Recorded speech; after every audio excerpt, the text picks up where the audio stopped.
இப்போவும் கைத்தட்ட நினைத்த கொஞ்சம் பேருக்கு நன்றி தெரிவித்துக் கொண்டு, உங்களை நாங்கள் பார்க்க முடியல, எங்களை பார்க்க நீங்களும் அப்படியே தலையை தூக்கி பார்க்காங்க கொஞ்சம் பேர். ஆமாம், ஏன்னா நம்ம தம்பிமார் 2 பேர் முன்னால் நிற்காங்க. ஆனால் உண்மையிலே ஒரு சின்ன சந்தோஷம். என் மூஞ்சி நல்லா தெரியுதா தங்கம்? ஏன்னா நான் ஏற்கனவே 3 ஃபோட்டோகிராஃபரை தேடிக்கிட்டு இருக்கேன். இல்லை ரேஷன் கார்டுக்கு ஒருத்தன் ஃபோட்டோ எடுத்தான் பாருங்கள், அந்த ஆள். அதில் எங்கே முகம் இருக்குன்னு தெரிய மாட்டேங்குது. அப்புறம் வாக்காளர் அடையாள அட்டைக்கு ஒரு ஆள் ஃபோட்டோ எடுத்தார், அந்த ஆள். அதான் ஓட்டர் ஐடி, அதில் ஃபோட்டோ எடுத்தவரையும் தேடிக்கிட்டு இருக்கேன். இப்போ சமீபமாக அந்த ஆதார் அட்டைன்னு ஒன்று கொடுத்தானுவோம், அதுக்கு ஃபோட்டோ எடுத்த பாவியும் தேடிக்கிட்டு இருக்கேன். உண்மையிலே அதில் எப்படித்தான் எடுக்காங்கன்னு தெரியல. அதுக்குண்டே ஸ்பெஷலாக கேமரா வச்சுருக்காங்களோன்னு தெரியலை. ஒவ்வொரு ஆம்பளை மூஞ்சையும் தேடத்தானே வேண்டியிருக்கேன்னாச்சு. உண்மையிலே நம்மளுக்குண்டே சதி திட்டம் பண்ண மாதிரி இருக்குது. அது இப்போ இந்த ஸ்மார்ட் கார்டுன்ற ஒன்று வந்தது, அவளும் பொம்பளையாள் மூஞ்சை ஒட்டி வந்துட்டு. நிறைய வீட்டில் அப்படித்தான். அவன் விளக்கம் கேட்டால் ஏன் உங்கள் மூஞ்செல்லாம் எவமுல பார்க்க மாதிரி இருக்குது, அது முகம் தெரிகிற மாதிரி இருக்குது, அவங்க மூஞ்சி தான். ஏற்கனவே குடும்ப தலைமை அவங்க தான் பண்ணிக்கிட்டு இருக்காங்க. இதில் என்ன உங்களுக்கு பேர் வாழுதுண்டு இப்போ ஸ்மார்ட் கார்டில் அவங்க பேரை போட்டு போயிட்டாங்க. ஆனால் பரவாயில்ல, நம்ம மக்கள் ஒழுங்காக கவர் பண்ணுவாங்கன்னு நினைக்கிறேன். அருமையாக இங்கே வருகை புரிந்த இந்த நிகழ்வை கண்டு கேட்டு கைத்தட்டி ரசிக்க காத்து கொண்டிருக்கும் உங்கள் எல்லோருக்கும் மீண்டுமாக நன்றி தெரிவித்துக் கொண்டு, நல்ல ஒரு தலைப்பை நமது விஸ்வகர்மா சமுதாய மக்கள் தேர்ந்தெடுத்து கொடுத்துருக்குறாங்க. அதுவும் தலைவர் இந்த தலைப்பை அருமையாக இங்கே தேர்ந்தெடுத்து கொடுத்துருக்கிறாரு. பொதுவாக நாம் எல்லோரும் தெரிந்ததுதான், நம்மை படைத்தது அந்த பிரம்மனாக இருந்தாலும் அந்த பிரம்மனையே படைத்தவர்கள் விஸ்வகர்மாக்கள் இல்லையா? நல்லா கைத்தட்டு கொடுக்கலாம். அதுக்கு அவங்க படைச்சாத்தான் அந்த அழகே அங்கே வரும். பிரம்மன் நம்மளை படைக்கிறான், ஒவ்வொரு உருவமும் ஒவ்வொரு வகையா. ஆனால் அந்த பிரம்மனை படைப்பவர்கள் விஸ்வகர்மாக்கள். இது ஒரு மாபெரும் பாக்கியம். அதைவிட 5 தொழில் செய்து நம் வீடுகளை மட்டுமல்ல நம்மையெல்லாம் அழகுபடுத்தி பார்ப்பவர்கள் விஸ்வகர்மாக்கள் இல்லையா? 5 தொழில் மூலமாக. ஏன்னா அதெல்லாம் அழகுபடுத்தலைன்னா பொம்பளை பிள்ளைய மூஞ்சே பார்க்க முடியாதும்மா. ஏன் உனக்கு ஏன் கோவம் வருதுமா? ஆமாம், 78 உண்மையிலே நல்லா பாருங்கள். காலில் எரிஞ்சு இந்த பொம்பளை பிள்ளைய முகத்தெல்லாம் பார்க்கவே முடியாது. இந்த விஸ்வகர்மாக்களோட புண்ணியத்தில் தான் கொஞ்சம் மேக்கப்பு அது இதுன்னு போட்டு, ஏன் உனக்கு என்ன கோபம் நான் பேசிகிட்டு இருக்குது. உண்மையில் நம் மனித இனத்தை அழகுபடுத்தி பார்ப்பவர்கள் வீடுகளில் பல்வேறு வகையான நாம் பயன்படுத்தும் முக்கியமான அந்த பொருட்கள், நம் வீடுகளுக்கு தேவையான பொருட்கள், நமக்கு தேவையான பொருட்கள் என்று நம்மையெல்லாம் அழகுபடுத்தும் விதமாக 5 தொழில் செய்து இந்த உலகத்தில் உழைப்பின் மேன்மையை சொல்பவர்கள் விஸ்வகர்மாக்கள். அதனால்தான் அவர்களுக்கு விஸ்வ பிரம்மாக்கள் என்று அந்த இறைவனுக்கு நிகராக, ஏன்னா மற்றவர்களை மகிழ்ச்சிப்படுத்துவது இறைவனின் வேலை என்பது போல மற்ற எல்லோரையும் மகிழ்ச்சிப்படுத்தும் அந்த உன்னதமான செயலில் ஈடுபட்டிருக்கும் விஸ்வகர்மாக்களுக்குண்டே ஒரு பாடல் பழைய பாடலில் கொடுத்துருக்கிறான்.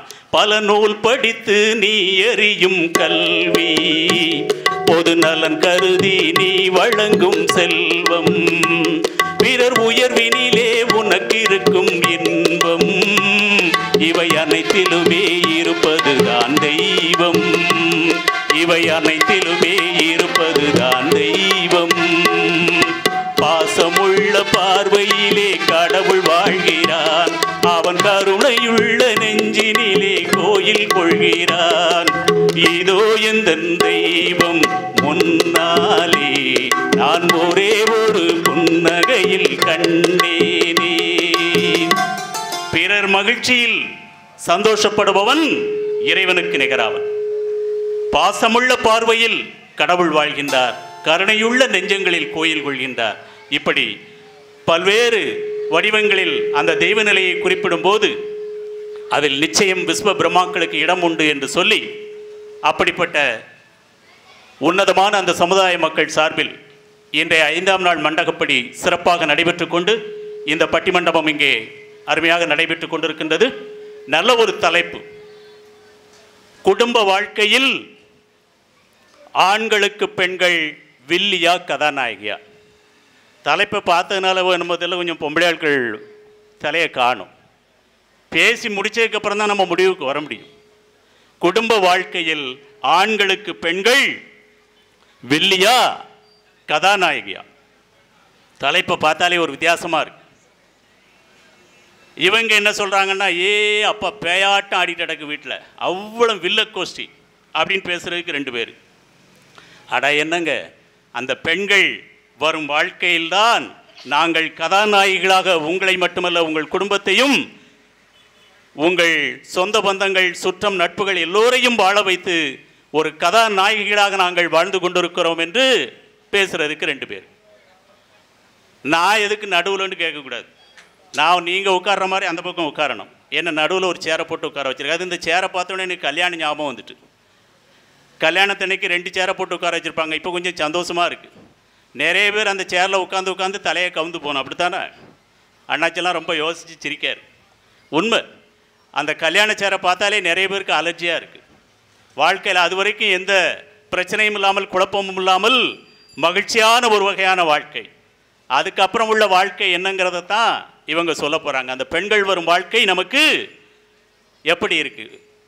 வில்லத்தனமாக இருக்கா இல்லை ஹீரோயின்களாக வர்றாங்களா அப்படிங்கிறதான் தலைப்பு. நான் பொதுவான சில விஷயங்களை ஒரு 10 நிமிஷம் பேசிவிட்டு அவங்கள பேச விட்டுருவேன்.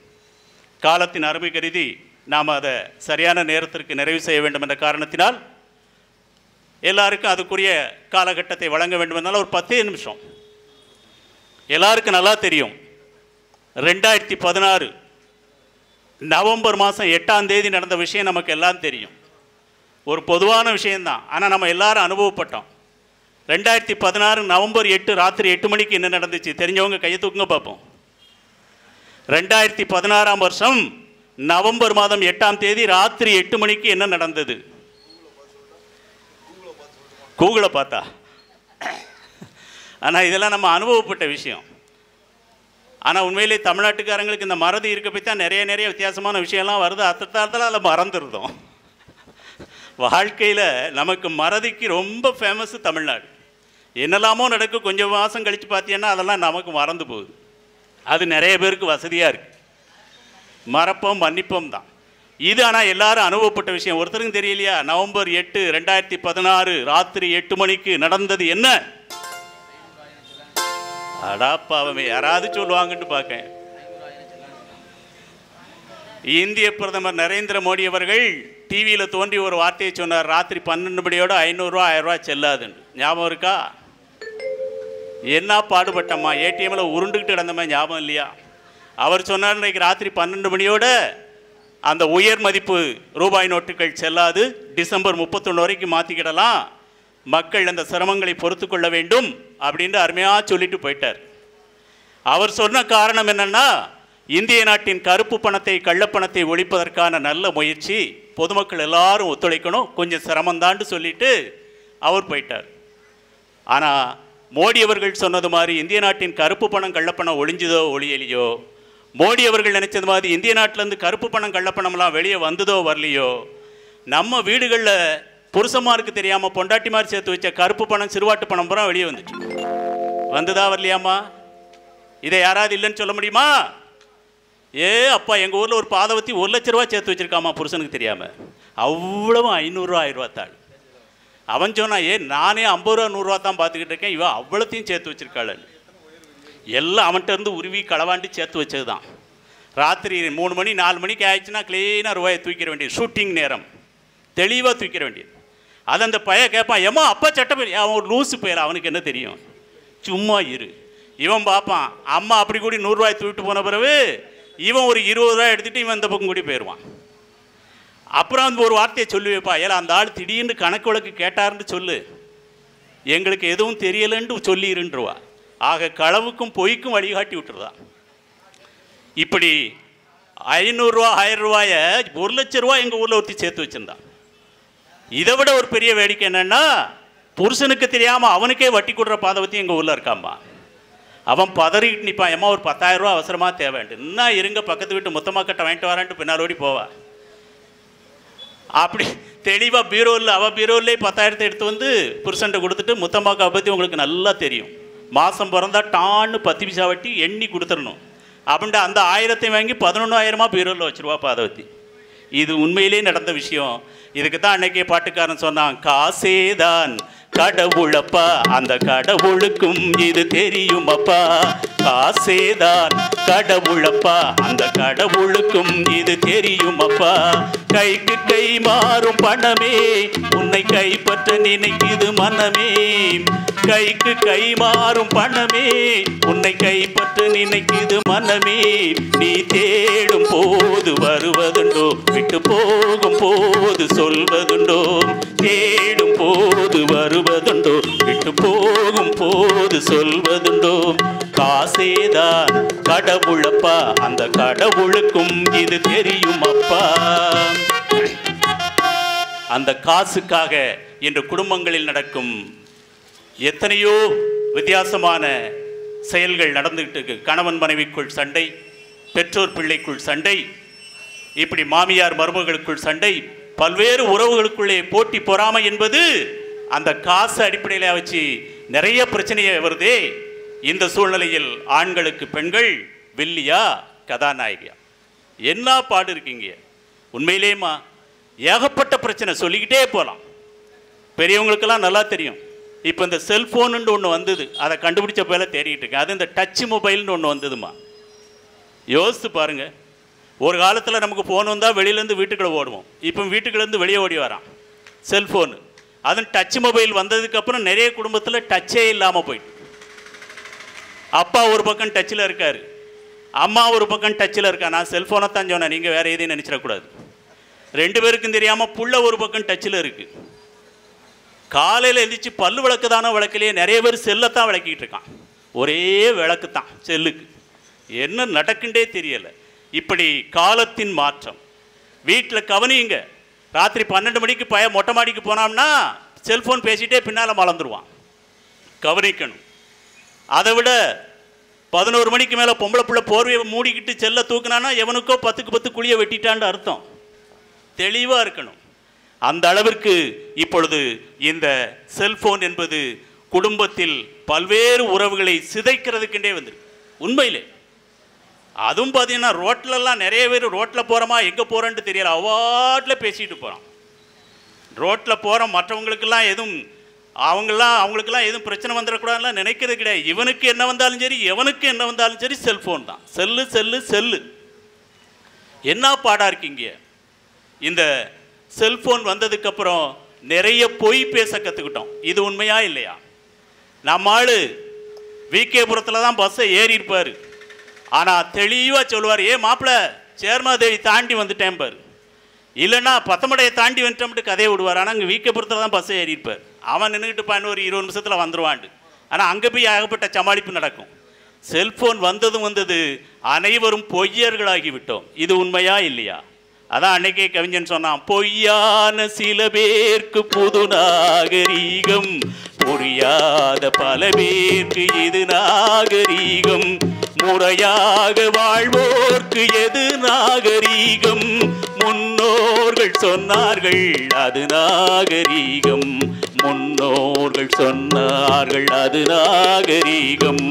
கண் போன போக்கிலே கால் போகலாமா, கால் போன போக்கிலே மனம் போகலாமா, மனம் போன போக்கிலே மனிதன் போகலாமா, மனிதன் போன பாதையை மறந்து போகலாமா? நிறைய பேர் இப்படி மறந்து இப்போ அலையக்கூடிய காலகட்டம். அது என் புள்ள ஆம்பளை போய் பேசினா கூட அருமையாக விடும், மாப்பிள்ளை 10 லட்சம் நாள் முடிச்சிருவோம் மாப்பிள்ளம்மா. செல்ஃபோனை வாங்கி பாருங்க, உள்ள சிம் கார்டே இருக்காது. அவ்வளோ பந்தா விடுவான் மாப்பிள்ளைக்கு, அவ்வளோ வெட்டி பந்தா. அதை பொம்பளை பிள்ளை பேச்சுன்னா அதை விட பெரிய கதையாக இருக்கும். அன்றைக்கி ஒரு பிள்ளை குனிஞ்ச தலை நுமராமல் போச்சு. நான் நினச்சேன் நம்ம தமிழ்நாட்டில் இப்படி ஒரு பிள்ளையாண்டு பிள்ளையை வெட்டி பார்த்தா SMS அனுப்பிட்டு போகுது. ஒரு நிமிஷத்துக்கு 375 வார்த்தை அடிக்காயா, எங்கே தான் வரல வச்சிருக்காளோ தெரில. என்ன பிரச்சனை இருக்குது? அதை விட செல்ஃபோனை பேசிட்டு ஒரு அரை அடி பள்ளம் கவனிக்கல, அந்த புள்ள உழுந்துட்டு. நானும் பார்த்தேன். செல் ஒரு பக்கம் கிடக்கு, சால் ஒரு பக்கம், சுடிதாருக்கு சால் போட்டிருந்தாலும் அது ஒரு பக்கம் கிடக்கு, கையில் வச்சிருந்த ஹேண்ட்பேக் ஒரு பக்கம் கிடைக்கு. நான் நினைச்சேன் தமிழச்சிக்கு உண்மையில் உயிரை விட மானந்தான் பரிசு. இந்த புள்ள சாலத்தான் போய் தூக்குண்டு பார்த்தா இவன் 4 கால் பாய்ச்சல்ல செல்ஃபோனை தான் போய் தூக்குதா. தூக்கி காதில் வச்சுட்டு, டேய் ரமேஷ், டவரில் ஒரு சின்ன ப்ராப்ளம், நீ கண்டினியூ பண்ணிடாங்க. ரமேஷுக்கு குழியை வெட்டியாச்சுன்னு அர்த்தம். என்ன நடக்குதுங்க இப்போ நாட்டில்? இந்த காலகட்டத்தில் ஆண்களுக்கு பெண்கள் வில்லியா கதாநாயகியா? இதான் கேள்வி. குடும்பம்னா அழகா உங்களுக்கு எல்லாருக்கும் தெரியும், அந்த வார்த்தையிலேயே அர்த்தம் இருக்கு. கொடு கூட்டல் இன்பம் குடும்பம்.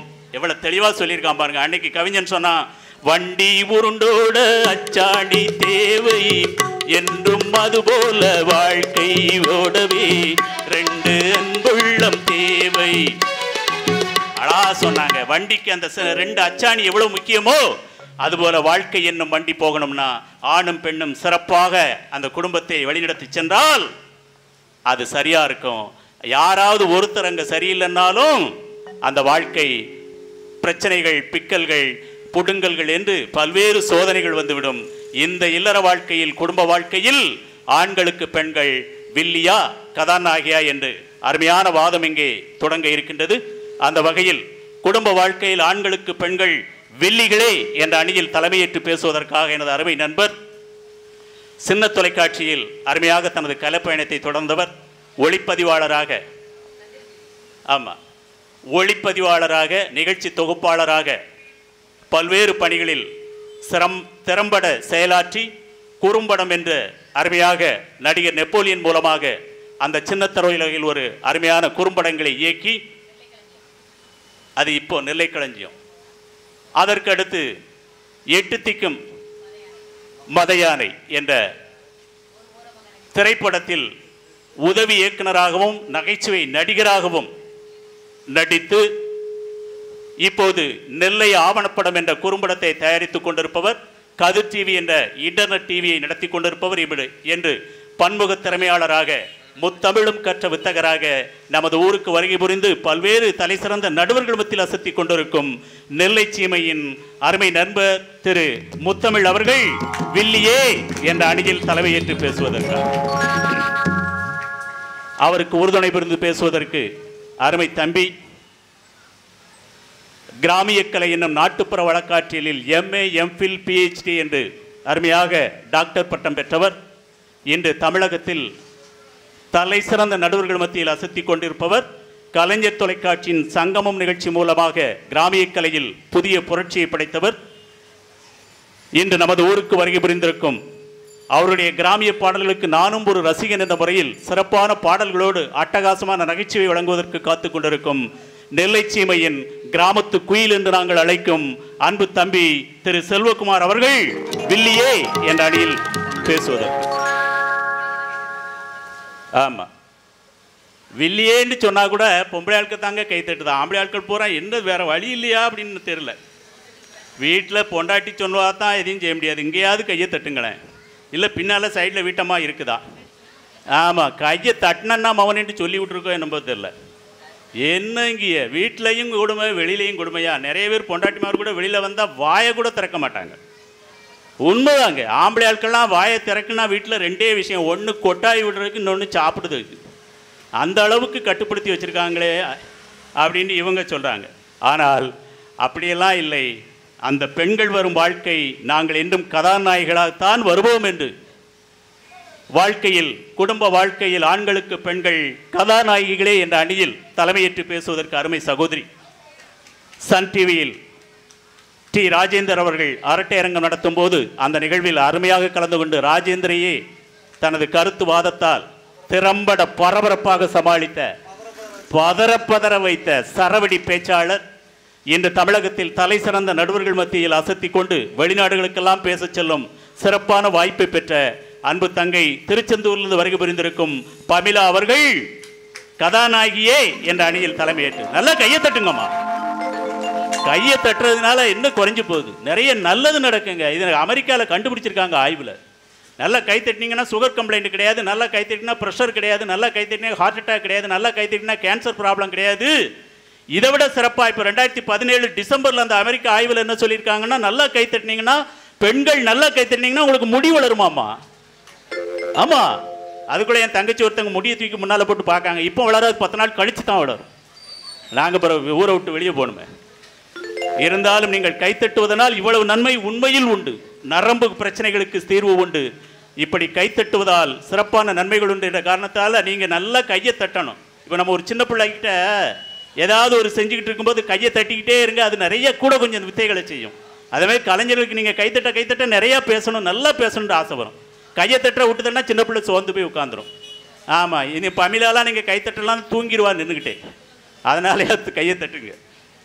ஏன்னா தமிழ்நாட்டில் எதனாலும் கேட்டு தான் வாங்க வேண்டியிருக்கு, அது வேற கதை. அவருக்கு சார்பு பேச்சாளராக கதாநாயகி என்ற அணியில் பேசுவதற்கு அருமை சகோதரி தூத்துக்குடியிலிருந்து வருகை புரிந்திருப்பவர், என்று அவரும் தமிழகத்தின் தலை சிறந்த நடுவர்கள் மத்தியில் அசத்திக் கொண்டிருக்கும் KTV புகழ் திருமதி கலாதேவி அவர்கள் கதாநாயகிகளே என்ற அணியில் அட்டகாசமான பேச்சாளர்களோடு இங்கே கீபோர்டு இசைக்கலைஞராக வருகை புரிந்திருக்கும் அன்பு நண்பர் நெல்லை சீமையின் திரு செல்வராஜ் அவர்கள். நல்லா கை தட்டுங்க. தபேலா இசைக்கலைஞராக அன்பு தம்பி நடராஜன் அவர்கள். இப்படி அட்டகாசமான பேச்சாளர் பெருமக்கள் இசைக்கலைஞர்கள் என்று இங்கே ஒரு ஆமாம் அம்பிகா ஆடியோ ஏற்கனவே சொல்லியாச்சு. அருமையான ஒலி ஒளி வாங்கிக் கொண்டிருக்கும் அம்பிகா சூப்பர் பவர் ஆடியோ. உங்கள் வீடுகளில் திருமண நிகழ்ச்சிகள், கல்யாண நிகழ்ச்சி, சுபகாரியங்கள், ஊர் திருவிழாக்கள், பொது நிகழ்ச்சிகள் அனைத்திற்கும் நீங்கள் நாட வேண்டிய ஒரே ஒலிபெருக்கி Ambika sound service. Ambika sound service, Ambika sound service. ஏன்னா விளம்பரம் பண்ணியாச்சு, போகும்போது 2000 ரூபா கொடுத்துடணும்.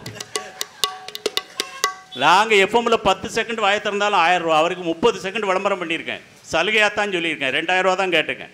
அவர் நினைக்காரு, ஏலோ நான் மொத்தமே அவ்வளோ தான் வாங்கியிருக்கேன், ஓன்ட்டு கொடுத்துட்டு எங்கே போகணும். அவர் உள்ளூர்காரர் என்னத்தையா சமாளித்து வாங்கியிருப்பார்.